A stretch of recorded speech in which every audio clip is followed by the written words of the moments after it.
देखते हैं अभी आवाज आ रही है ना, शुरू करो। चलो Yes, एलिजिबिलिटी sir. एलिजिबिलिटी पढ़ दो। An employee shall be eligible to participate in the schemes of the company as determined by the compensation committee. Where such employee is a director nominated by an institution as its representative on the board of directors of the company, the contract or agreement entered into between the institution nominating its employee as the director of a company and the director so appointed shall, inter alia, specify the following: whether the grants by the company under its schemes can be accepted by the said employee in his capacity as director of the company. That grant, if made to the director, shall not be renounced in favor of the nominating institution. And the conditions subject to which fees, commission, other incentives, etc., can be accepted by the director from the company. आगे पढ़ूं अभी? पढ़ second में पढ़। The institution nominating its पढ़ो। The institution nominating its employee as a director of the company shall file a copy of the contract or agreement with the said company, which shall in turn file the copy with all the recognized stock exchanges on which its shares are listed. The director so appointed shall furnish a copy of the contract or agreement at the first board meeting of the company attended by him after his nomination. ठीक है, अब ये जो है ये क्या बोल रहा है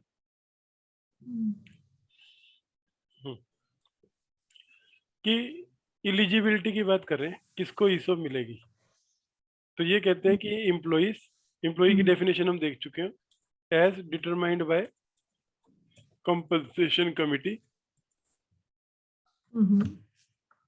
आवाज जाए तो टोक देना एकदम। और इसके बाद इन्होंने क्या बोला, एज पर स्कीम। ये तो बेसिक एलिजिबिलिटी की टर्म्स होगी कि कंपनसेशन कमिटी डिटरमाइन करेगा किस एम्प्लॉइज को देनी है ईसोप, वो भी एज पर स्कीम्स की टर्म्स कंडीशन के हिसाब से। फिर उन्होंने बोला अभी आपको मालूम है कि ईसोप हम डायरेक्टर्स, नॉन एग्जीक्यूटिव डायरेक्टर्स को दे सकते हैं। हाँ जी। अब उसके अंदर अगर नॉमिनी डायरेक्टर हो और आपके पास ये क्वेश्चन आए कि क्या हम इसको ईसोप दे सकते हैं कि नहीं दे सकते, तो आपको पहला कंसर्न क्या रहेगा? नॉमिनी डायरेक्टर बेसिकली उस कंपनी, उस इंस्टीट्यूशन का कोई तो एम्प्लॉई होगा और आप लाखों की ऑप्शन बांट रहे हो। हाँ जी। वो तो सिर्फ उसको नौकरी कर रहा था इसलिए उसको इस कंपनी में, वो एक आदमी इन्फोसिस का नॉमिनी बन गया और इन्फोसिस अभी सभी एम्प्लॉइज अपने डायरेक्टर्स को 1-1 करोड़ की ऑप्शन बांट रही है। तो टेक्निकली उसको ये ऑप्शन मिलनी चाहिए कि नहीं? मिलनी चाहिए। क्यों?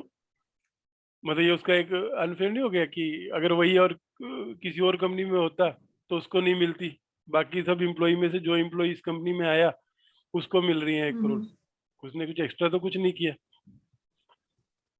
नहीं, बट आपने तो मुझसे पूछा टेक्निकली मिलनी चाहिए, है ना? लॉजिकली थोड़ी ना। सबसे पहले नॉमिनी डायरेक्टर के केस में जब आप सिटिंग फीस भी देते हो उसको, तो सिटिंग फीस कहाँ जाती है? कहाँ जाती है मतलब अकाउंटिंग एंट्री पूछ रहे हो? हाँ, वो तो उसके इंस्टीट्यूशन में जाके सबमिट करता है ना वो। Right sir. अब ये थोड़ा ना कहते हो कि इंस्टीट्यूशन में जाके मतलब अभी समझो अच्छा अच्छा, सपोज अगर किसी बैंक को कोई रिप्रेजेंट कर रहा अभी, है तो हाँ डायरेक्टली अभी आपके बोर्ड में आप समझो आप बैंक की एम्प्लॉई हो, आपको मैंने हाँ 3 हाँ हाँ कंपनियों में डायरेक्टर बना दिया, एक इन्फोसिस, एक प्राइवेट कंपनी और एक हाँ। Public company. अब जो इन्फोसिस है वो अपने सब डायरेक्टर को जो सिटिंग फीस देती है आपको भी देती है। सिटिंग फीस देती है 1 लाख रुपए पर मीटिंग। आपकी सैलरी है 25,000 रुपए, लेकिन आप क्योंकि इन्फोसिस में आपकी इंस्टीट्यूशन ने आपको नॉमिनेट किया हुआ है, तो ये जो 1 लाख रुपए मिलता है वो आपका पैसा है कि आप इंस्टीट्यूशन के नाम पे ले रहे हो? इंस्टीट्यूशन के नाम पे ले रहे हो इंस्टीट्यूशन के नाम पे ले रहे हैं ना। और हाँ वहीं पे हाँ, जमा कराओगे इंस्टीट्यूशन के नाम। As a sitting fees. लेकिन राइट सर। अगर आपको एक नॉमिनी डायरेक्टर को देना है तो वो कंडीशंस हैं कि किन कंडीशंस में हम नॉमिनी डायरेक्टर को दे सकते हैं। सबसे पहले जो कॉन्ट्रैक्ट है, हाँ जी। आवाज का देखना। हाँ सर, अभी आ रही है। हाँ, contract nominating such director that should specify क्या,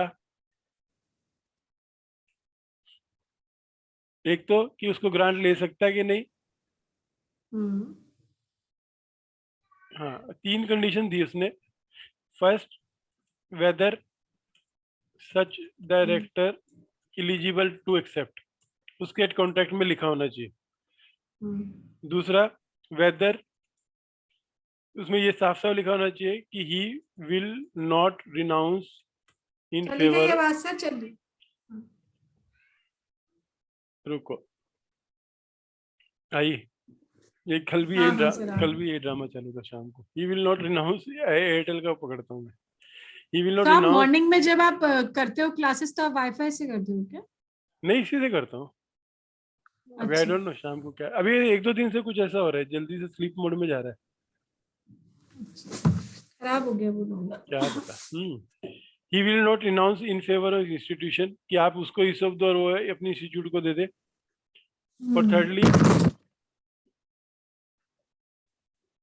वो conditions based on which fee, incentive, commission can be accepted by such director. तो पहली कंडीशन तो ये है कि उसके कॉन्ट्रैक्ट में ये सब होना चाहिए नॉमिनेशन के। अब अगर उसके कॉन्ट्रैक्ट में है, तो हमें कैसे पता चलेगा? वो जो फाइनेंशियल इंस्टीट्यूशन है वो कॉपी फाइल करेगी हमारे पास, file with company to file the same with stock exchange. ठीक है, copy with the share company which in file on which shares. अब यहाँ पे टाइम नहीं दिया हुआ है कहीं पर भी, तो ये अपने को सब्जेक्टिव हो जाएगा कि कब करना है। Okay sir. और थर्ड पॉइंट में क्या होगा, ये जो डायरेक्टर है वो copy of contract first board meeting में, जैसे MVP1 देते हैं वैसे सबमिट करेगा। तो अगर ये कंडीशंस पूरी होती हैं तो कंपनी नॉमिनी डायरेक्टर को ईसोप दे सकती है। क्लियर है? देखो अभी ये रेगुलेशन तो 4(1) बेसिकली फिर तो ये हो गया ना कि वो इंस्टीट्यूशन के बिहाफ पे नहीं दे रहे हैं, उसी को हाँ ही पर्सनल, दे लेकिन रहे वो कैसे पता चलेगा? जब उसका कॉन्ट्रैक्ट की कॉपी हमारे पास आएगी और उसमें साफ साफ ये लिखा हुआ है हैं। कि वो रिनाउंस नहीं करेगा इंस्टीट्यूशन को। ठीक है, एक बार फटाफट पढ़ दो और देखो ये एलिजिबिलिटी समझ आई पूरी। Where such employees are an employee shall be eligible to participate in the schemes of the company as determined by the compensation committee. Where such employee is a director nominated by an institution as its representative on the board of directors of the company, the contract between the institution nominating its employee as a director of a company and the director so appointed shall inter alia specify the following: where the grants with the company and its fees can be accepted by the said employee in his capacity as director of the company. The grant if made to the director shall not be renounced in favor of the nominating institution, and the conditions subject to which fees, commissions, other incentives, etc., can be accepted by the director from the company. आगे The institution nominating its employee as a director of the company shall file a copy of the contract or agreement with the said company, which shall in turn file the copy with all the recognized stock exchanges on which its shares are listed.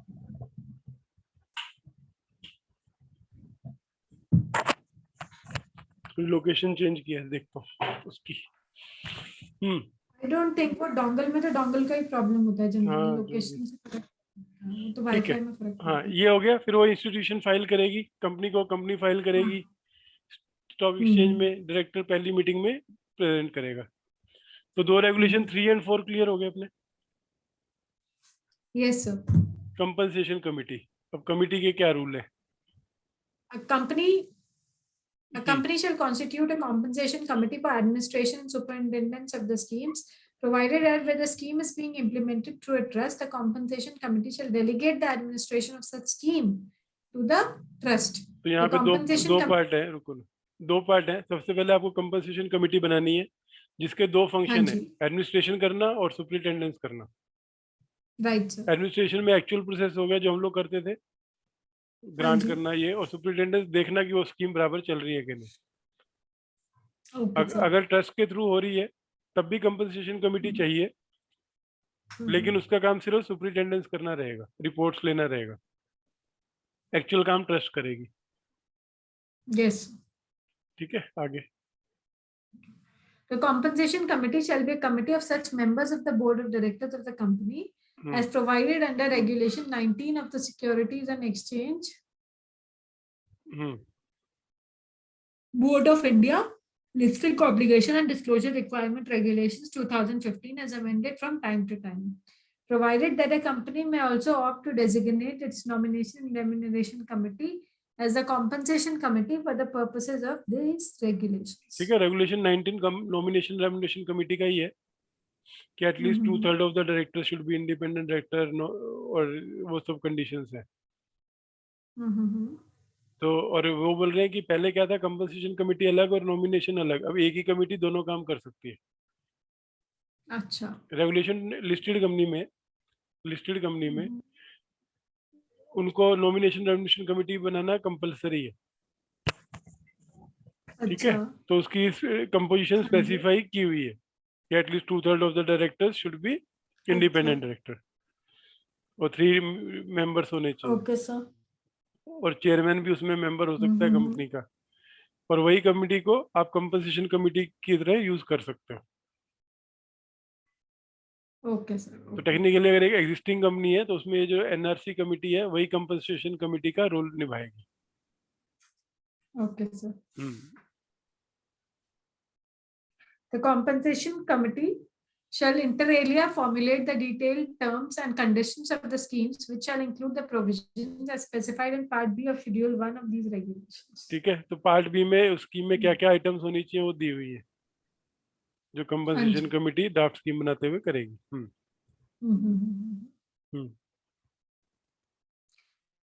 The compensation committee shall frame suitable policies and procedures to ensure that there is no violation of securities law, including the Securities and Exchange Board of India Prohibition of Insider Trading Regulations 2015 and the Securities and Exchange Board of India Prohibition of Fraudulent and Unfair Trade Practices relating to the Securities Market Regulations 2003 as amended from time to time by the trust, the company and its employees as may be applicable. तो compensation committee के basically 4 चीजें होगी। सबसे पहले आपको constitute करनी है,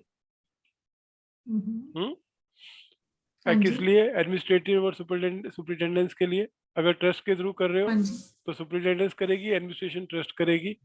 फिर ये जो एनआरसी की कंपोजिशन और इसकी कंपोजिशन है वो सेम है, एक ही कमेटी दोनों काम कर सकती है। फिर ये जो स्कीम की टर्म्स कंडीशंस हैं, जो स्कीम बनानी है उसमें पार्ट बी जो है शेड्यूल 1 का वो सब क्लॉजेज इनकॉर्पोरेट करेगी। फिर ये पॉलिसीज एंड प्रोसीजर बनाएगी कि कंपनी एम्प्लॉइज जो है वो इनसाइडर ट्रेडिंग कोड और एफयूटीपी कोड जो है उसका वायलेशन ना करें। ठीक है सर। तो ये 4 ही फंक्शन है जो कंपनसेशन कमेटी को करने। Shareholders approval. No scheme shall be offered to employees of a company unless the shareholders of the company approve it by passing a special resolution. मतलब ये तो ठीक है, ये तो होती ही है shareholders approval. The explanatory statement or the notice and the resolution proposed to be passed by shareholders for the schemes shall contain the information specified in Part C of Schedule 1 of these regulations or otherwise specified by the board. इसमें number of options और वो सब। Schedule 1 में देखो 3 चीजें आ चुकी हैं। Part A में था ट्रस्ट डीड के कंटेंट, पार्ट बी में था आपका स्कीम के कंटेंट, और पार्ट सी में एक्सप्लेनेटरी में क्या क्या होना चाहिए।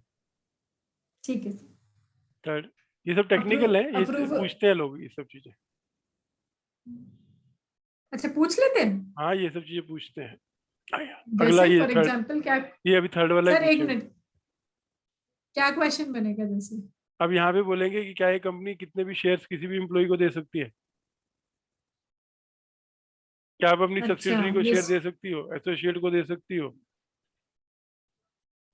क्या मल्टीपल स्कीम में इतने 1% हम दे सकते हैं? अब ये सब क्वेश्चन यहाँ से आ रहे हैं। देखो, approval of the shares by way of a separate resolution in the general meeting shall be obtained by the company in case of secondary acquisition for implementation of the schemes. Explanation: for the purpose of this clause, the approval shall mention the percentage of secondary acquisition that can be undertaken. Secondary acquisition by the trust in case the share capital expands due to capital expansion undertaken by the company, including preferential allotment of shares, a qualified institution's placement to maintain the 5% cap specified in the sub-regulation 11 of regulation 3 of these regulations of such increased capital of the company. Grant of option या फिर share appreciation right share or other benefit as the case may be to employees of subsidiary or holding company. Associate नहीं Grant है। of option, हाँ subsidiary or holding. अभी तक सुनो, तीन चीजें आई अभी तक ABC में कि वो क्या बोल रहे हैं, सेपरेट रेजोल्यूशन चाहिए, ए के लिए अलग, बी के लिए अलग, सी के लिए अलग, डी के लिए अलग। तो हर एक के लिए आपको नहीं, एक, मुझे तो सर ऐसा लग रहा है कि ये सेपरेट उससे बोल रहा है जो ऊपर स्कीम अप्रूवल का रेजोल्यूशन है। नहीं सबके लिए अलग अलग लगता है। अच्छा अच्छा, जो नॉर्मल है स्कीम अप्रूवल का, उसके अलावा ये अलग रेजोल्यूशन रहता है। अगर आप देखोगी तो एक रेजोल्यूशन की ABCD रहते हैं। ए में रहता है स्कीम अप्रूव कर रहे हैं, ये टर्म्स कंडीशन है। बी में 1% से ज्यादा इन एम्प्लॉय को देंगे। बी में ये होल्डिंग और सब्सिडरी को भी दे सकते हैं, ऐसा सब रहता है। अच्छा ठीक है, तो पहले केस में क्या था, अगर आपकी स्कीम में सेकेंडरी एक्विजिशन इन्वॉल्व है तो आपको एक सेपरेट रेजोल्यूशन पास करना है। अब ठीक आपने है उस सर। टाइम तो पास किया था, बाद में आपने अपने बोनस राइट इशू कर दिया और आपको फर्दर शेयर खरीदने सेकेंडरी एक्विजिशन के थ्रू, तब भी आपको एक हाँ अलग जी, से स्पेशल रेजोल्यूशन पास करना है। Okay sir. स्पेशल नहीं लिखा, सेपरेट रेजोल्यूशन पास करना है, ठीक है, स्पेशल या वो लॉ हम्म, के हिसाब से। फिर आप सब्सिडरी या ठीक है। होल्डिंग को कर रहे हो, तब भी आपको एक अलग से रेजोल्यूशन पास करना है। फिर ये ठीक डी है सर। पॉइंट जो मैं आपको बोल रहा था, हम्म। बोलो D. Grant of option, special appreciation, share appreciation rights होता है sir, special appreciation share rights? Appreciation, stock appreciation, share ऐसे है यार। स्टॉक, मैं वही सोचे थे कि कुछ और था। Stock appreciation rights, shares or benefits as the case may be to identified employees during any 1 year equal to or exceeding 1% of the issued capital, excluding outstanding warrants and conversions of the company at the time of grant of option, hmm stock appreciation rights, shares or incentive as the case may be. हम्म किसी एक साल में किसी एक employ 1% को से ज्यादा, एक या 1% 1% से से ज्यादा ज्यादा। कंपनी की इशूड कैपिटल का कौन से दिन पे, जिस दिन आप ग्रांट कर रहे हो, अगर आप दे रहे हो, तो उसके लिए शेयर होल्डर की अप्रूवल चाहिए सेपरेट। Right sir, right. तो ये रिस्ट्रिक्शंस जो हमने पढ़ी थी ना ऊपर कि क्या क्या रिस्ट्रिक्शंस लगती है, तो ये उसका ही हाँ जी, पार्ट है।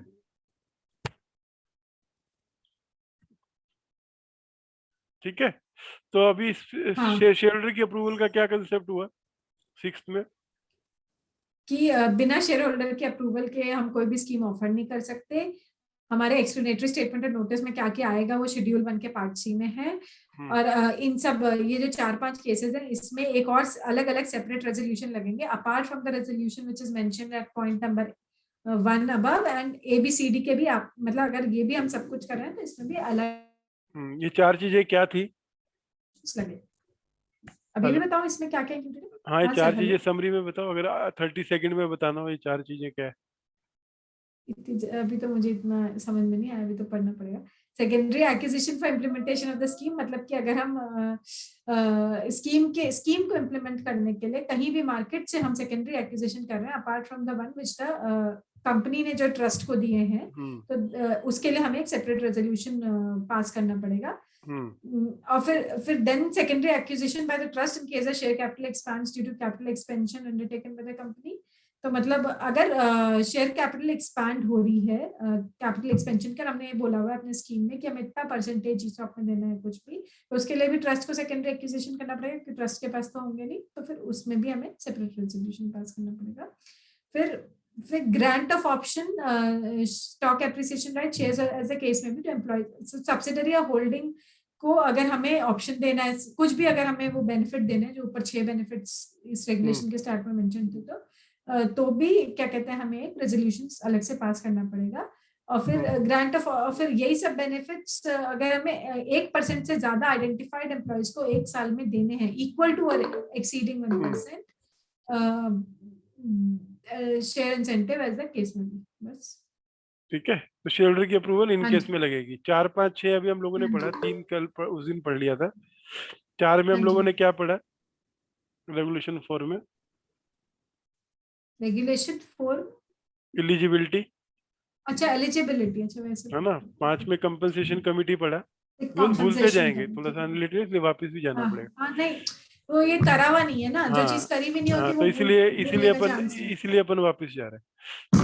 3 में हाँ हम हाँ, लोगों ने ट्रस्ट के थ्रू इम्प्लीमेंटेशन किया था। 4 एलिजिबिलिटी देखी थी। 5 में कंपनसेशन कमेटी का रोल क्या है वो देखा। और 6 में शेयर होल्डर अप्रूवल देके। shareholders approval देके। अब ये टर्म्स अगर आपने स्कीम बना दी, अब टर्म्स चेंज करनी है तो ये प्रोविजंस लगेंगे। हाँ जी।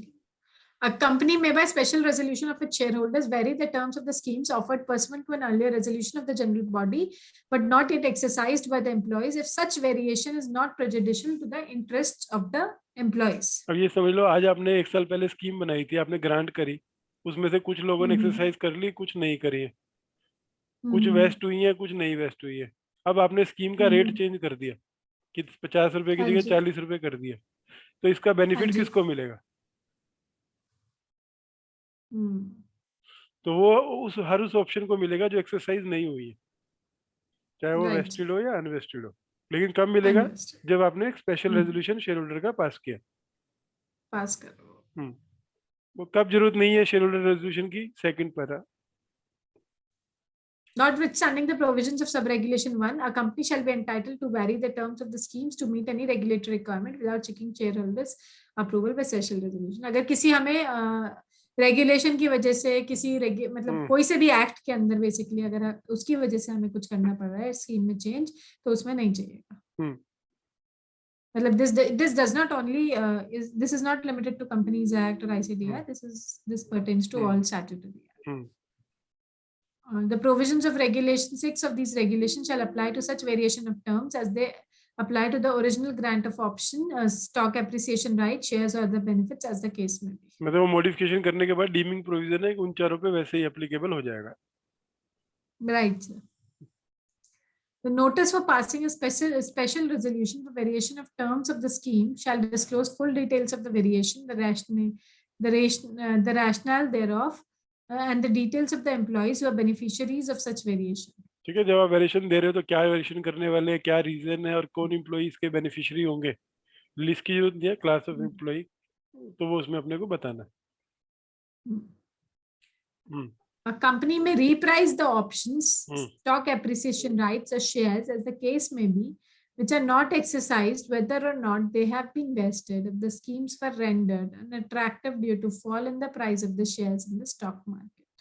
ठीक है, अभी आपको 13 रुपए पे थी, कल को शेयर का रेट 8 रुपए हो गया, तो आप तो यूज नहीं कर सकती, तो कंपनी की नई स्कीम बनाए नहीं ना, वो एक रेजोल्यूशन पास करके 8 प्राइस रिप्राइस कर ले, सबको 6 रुपए कर दे, तो फिर से अट्रैक्टिव हो जाएगी। राइट। ठीक है, तो ये जो 5 प्रोविजन थे वो किसी के थे? वेरिएशन के थे। तो क्या क्या कह रहे थे प्रोविजन? कि सबसे पहले आप स्पेशल रेजोल्यूशन के थ्रू आप वेरी कर सकते हो, राइट? और ये किसके ऊपर एप्लीकेबल है? उन ऑप्शंस पे जो एक्सरसाइज नहीं हुई। राइट। फिर उसके बाद अगर आपको किसी रेगुलेटरी रिक्वायरमेंट को पूरा करने के लिए करना है तो आपको स्पेशल रेजोल्यूशन की जरूरत नहीं है। फिर जो शेयर होल्डर अप्रूवल के प्रोविजन थे वो इस वेरिएशन पे उसी हिसाब से अप्लाई हो जाएंगे जो आपने ऑलरेडी पास किए हुए थे। फिर नोटिस में आपको स्पेसिफाइड डिटेल देनी है, वेरिएशन की रीजन देना है और कौन एम्प्लॉय उसके बेनिफिशियरी है वो देना है। और आपको अगर प्राइस अनअट्रैक्टिव हो गया तो स्पेशल रेजोल्यूशन पास करके आप प्राइस भी चेंज कर सकते हो। स्कीम नहीं बदल रहे हो, स्कीम में प्राइस नहीं लिखा हुआ है, लेकिन आपको प्राइस चेंज करना है तो भी स्पेशल रेजोल्यूशन से चेंज कर सकते हो, लेकिन वो शेयर एम्प्लॉइज के डिटरमिनेंट में नहीं होना चाहिए, उनके नुकसान नहीं करने का होना चाहिए। Winding up the scheme, scheme बंद कैसे होगी?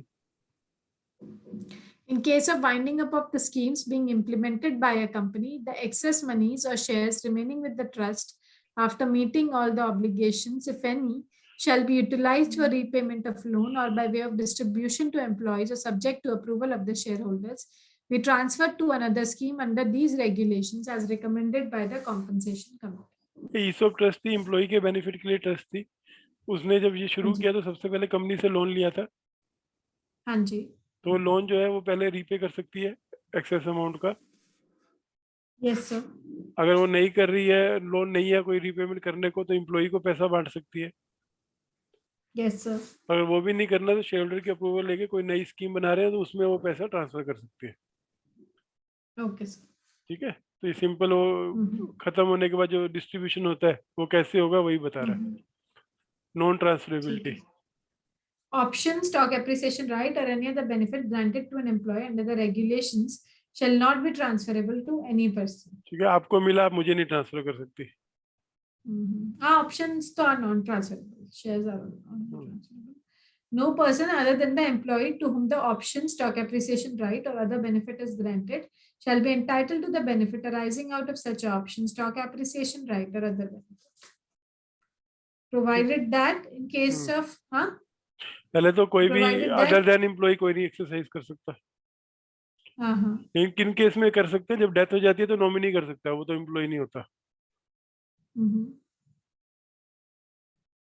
ठीक है, आगे पढ़ो। provided that in case of ESOPs or stock appreciation rights subject to applicable laws, the company or the trustee may fund or permit the empaneled stockbrokers to make suitable arrangements to fund the employee for payment of exercise price, the amount necessary to meet his tax obligations and other related expenses pursuant to exercise of options granted under the ESOPs or stock appreciation right, and such amount shall be adjusted against the sale proceeds of some or all shares of such employee. क्या कह रहे हैं कि आप ईसोप की funding कर सकते हो, कंपनी कर सकती है, ट्रस्ट कर सकती है, किसी स्टॉक ब्रोकर के थ्रू भी करा सकते हो, और जब वो शेयर से लॉट होंगे तो जितने का लोन है उतने के शेयर बेच देना।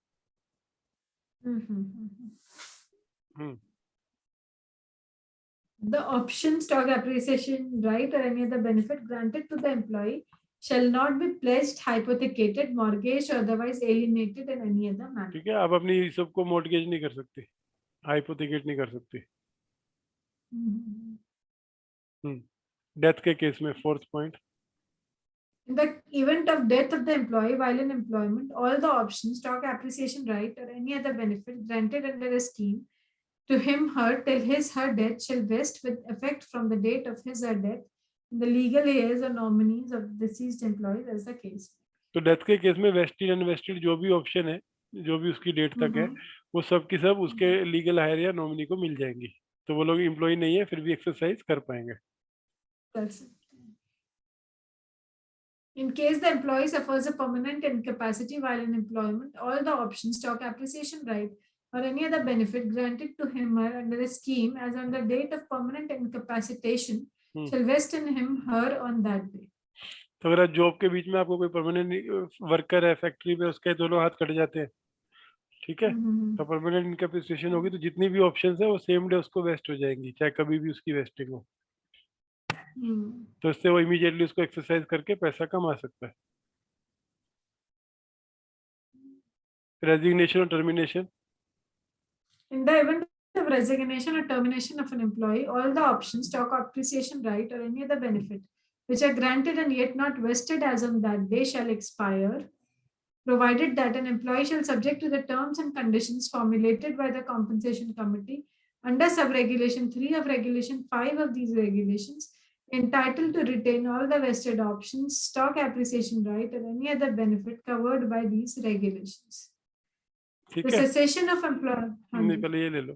सबसे पहले रेजिग्नेशन टर्मिनेशन में हमने कल ही डिस्कस किया, जो ऑप्शन वेस्टेड नहीं हुई है वो कैंसिल हो जाएंगी, एक्सपायर हो जाएंगी, और जो हो चुकी है वो सब्जेक्ट टू रूल्स वो ले सकता है।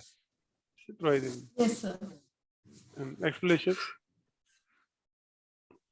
The cessation of employment due to retirement or superannuation shall not be covered by this sub-regulation, and such options, stock appreciation right, or any other benefit granted to an employee would continue to vest in accordance with the respective vesting schedules even after retirement or superannuation in accordance with the company's policies in the applicable. अभी कोई आदमी कल retire होने वाला है, उसको आज option मिली है, तब क्या होगा उसकी ऑप्शन का? तो उसको जैसे जैसे ऑप्शन की शेड्यूल है वैसे वैसे उसको मिल जाएंगी, even though he is not in employment. अच्छा, क्यों रिटायरमेंट में ये क्या प्रोविजन लॉ में लिखा? अच्छा, ये लिखा हुआ है। लॉ ही तो पढ़ रही है, लॉ ही तो पढ़ रही हूँ मैं, क्या बात कर रही हूँ सर जी, अच्छी बात कर रही हूँ। तो समझे अभी क्या क्या केस हुए? डेथ का केस हुआ, परमानेंट इनकैपेसिटी का केस हुआ, रेजिग्नेशन टर्मिनेशन का केस हुआ, जहाँ पे हमने बोला कि अनवेस्टेड कैंसिल, वेस्टेड ले लो subject to rule regulation of compensation. फिर जो आपका रिटायरमेंट का केस हो गया कि रिटायरमेंट के केस में even though he not in employment still as per vesting schedule उसको मिल जाएंगे। आगे क्या हुआ? ये आंसर है, क्वेश्चन है, ये आपको केस सिनेरियो आ सकते हैं। अगर किसी कंपनी में ईसोप है और उस कंपनी में गई तो ये ऐसे ऐसे सिनेरियो पुट करेगा कि अगर ऐसा हुआ तो क्या करोगे। हाँ, वो तो पूछ ही लेते हैं, ये कहीं मुझसे पूछा हुआ भी है कि अगर रिटायर हो जाते हैं तो करना जरूरी होता है क्या, और अगर अच्छा अगर मान लो कल हमारा एम्प्लॉय छोड़ के चले जाए तो क्या करेंगे। तो ये सब उसके आंसर है उसके। ये क्वेश्चंस आते हैं ऐसे तो कंपनीज में मेरा आते वही हैं बोलना है, देखो जो जहाँ चीज CS पढ़नी ना, नहीं होता। हाँ हाँ जो चीज पढ़नी वो हाँ पूरी पढ़ने की एक बार तो, क्योंकि जब कभी क्वेश्चन आएगा तो कहाँ पे ट्रिगर होगा आपको पता नहीं चलेगा, लेकिन आंसर होगा आपके पास। बस ये याद रहता है क्या इतना सब, मतलब जब जैसे थोड़ा। अभी आप बोल रही हो, तो जब कोई क्वेश्चन हाँ वापस आएगा फिर से धुंधली याद तो आएगी हाँ कि हाँ मैंने कुछ तो पढ़ा हुआ है इसके ऊपर। हाँ। सो बेसिकली ये है कि जैसे जैसे होगा वैसे वैसे, रिटायरमेंट टू सुपर एनुएशन के केस में वैसे वैसे होगा। रेजिग्नेशन का क्या हम्म, है था सर? कि इमीडिएटली जो भी वेस्टेड नहीं हुई है, लॉजिक समझ लो ना, हाँ क्योंकि आप उसको हाँ कंपनी में रहने के लिए दे रहे थे, अगर रह ही नहीं रहा तो बाकी क्यों दोगे, हाँ। और जितना टाइम रह गया उतनी उसकी होगी, वो ले सकता है। जो वेस्ट हो गई है भले हाँ एक्सरसाइज नहीं है। हाँ, उसको टाइम देंगे वे लेने के लिए, एक्सरसाइज करने के लिए, हम्म, ठीक है। सेवंथ, ठीक है। In the event that an employee who has been granted benefits under a scheme is transferred or deputed to an associate company prior to vesting or exercise, the vesting and exercise as per the terms of grant shall continue in case of such transfer or deputed employee in another transfer or deputation. जैसे तो मेरा वहनी distilleries में आपने हाँ transfer कर दिया हाँ, तो उस केस में भी आपको ऑप्शन रहेंगी। था। 8th, In the event that an employee who has been granted benefits under a scheme is transferred pursuant to a scheme of arrangement, amalgamation, merger, or demerger, or continued in the existing company prior to the vesting or exercise, the treatment of options in such a case shall be specified in such scheme of arrangement, amalgamation, merger, or demerger, provided that such treatment shall not be prejudicial to the interest of the employee. अगर कोई company merge और amalgamate हो रही है तो उसकी scheme में जो लिखा हुआ है उसके हिसाब से ईसॉप का ट्रीटमेंट उसकी होगा। हिसाब से होगा। फालतू में इतना सारा लिखा हुआ है, एक लाइन में भी लिखा जा सकती है। Listing, In case a new issue of shares is made under any scheme, shares so issued shall be listed immediately on all recognized stock exchanges where the existing shares are listed, subject to the following conditions. The scheme is in compliance with these regulations. A statement as specified in Part D of Schedule 1 of these regulations is filed, and the company obtains an in-principle approval from the recognized stock exchanges. As and when an exercise is made, the company notifies the concerned recognized stock exchanges as per statement as specified in Part E of Schedule 1 of these regulations. ठीक है। अभी scheme के दो part है listing के। सबसे पहले आपको स्कीम लिस्ट करानी है, पार्ट डी स्टेटमेंट 1 फाइल करनी है, और इन प्रिंसिपल अप्रूवल लेनी है, वो वैलिड रहेगी। और जब भी शेयर्स आपके अलॉट होते हैं तब ये पार्ट ई की स्टेटमेंट फाइल करनी है।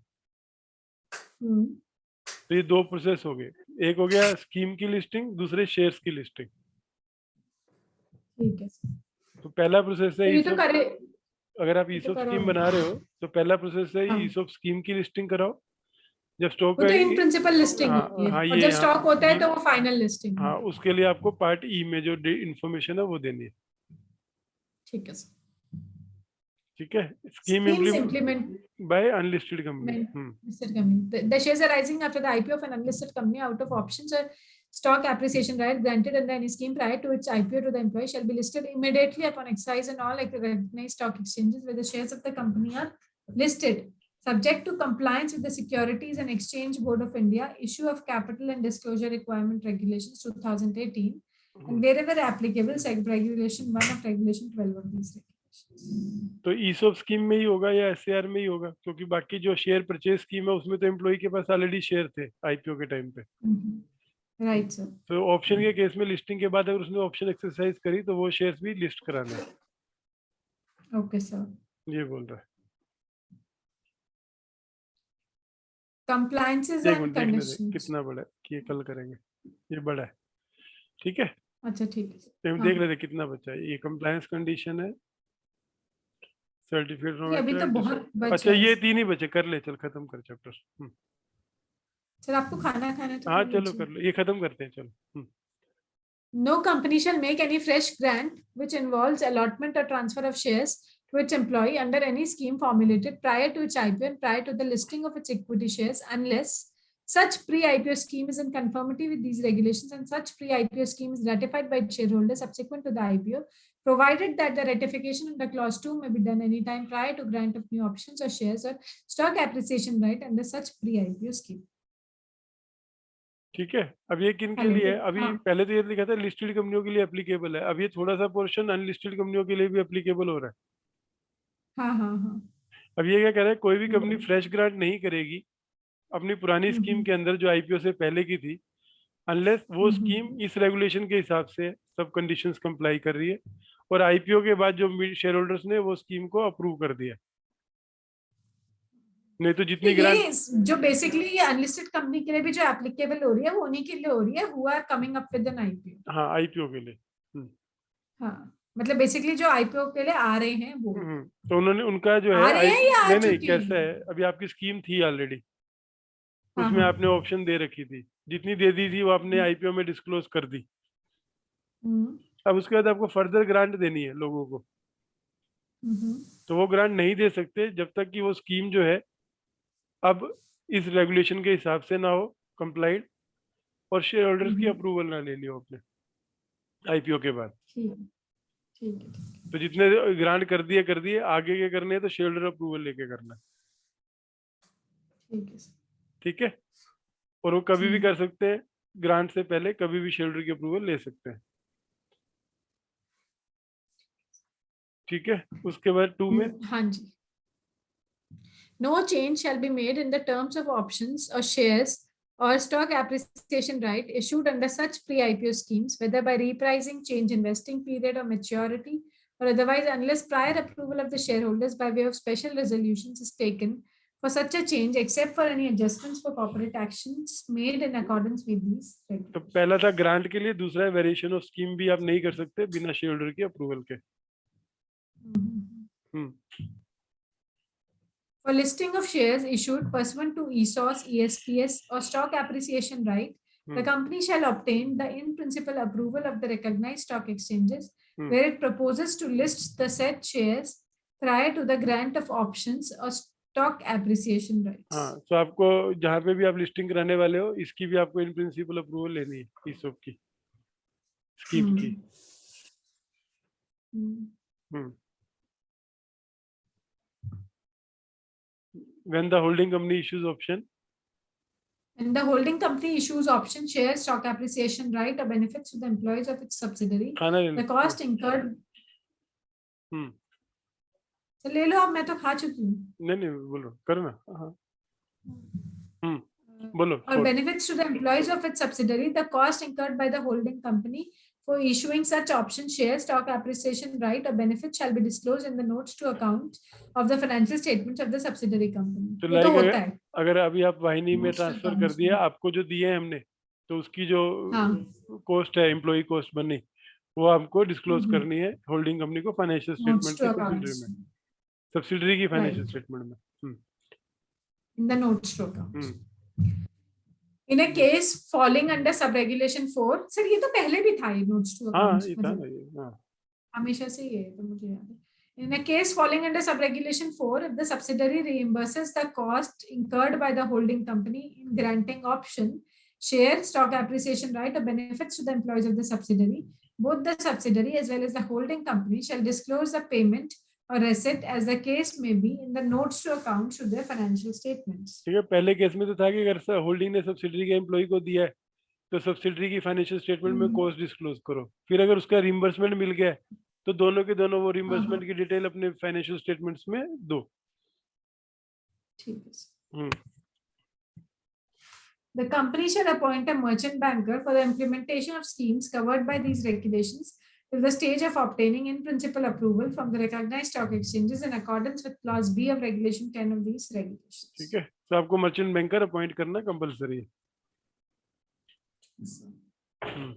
13 Certificate from auditors.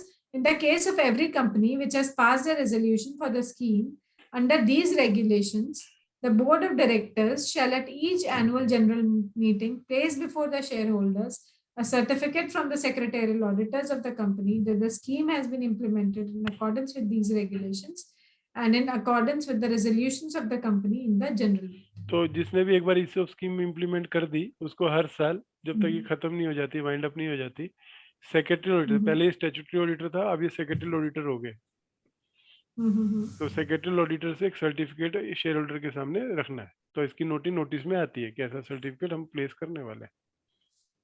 ठीक है. डिस्क्लोजर.